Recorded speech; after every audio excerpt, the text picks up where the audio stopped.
শুভ জন্মদিন।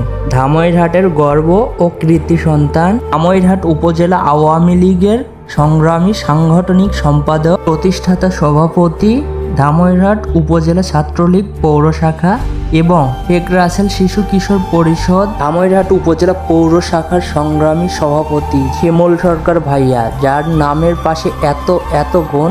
আজ সেই মানুষটারই জন্মদিন। আজকে তার এই ধামইরহাটের বুকে এত জনপ্রিয়তার একটাই কারণ, তার রাজনৈতিক কোনো পরিচয় না। সবচাইতে বড় পরিচয় হচ্ছে তিনি একজন বিবেকবান মানুষ এবং গরিব অসহায় মানুষের পাশে সবসময় দাঁড়ায়। শুধুমাত্র তার এই মানবিক কার্যক্রমের মাধ্যমে এই ধামইরহাটের প্রতিটি শ্রেণী পেশার মানুষের বুকে স্থান করে নিয়েছে শিমুল সরকার। আজ সেই মানুষটির জন্মদিন। মহান আল্লাহ তাআলার নিকট দোয়া করি, মহান আল্লাহ তাআলা ভাইয়ার নেক হায়াত আরও বাড়িয়ে দিক, আমিন। এবং সেই সাথে আরও একটি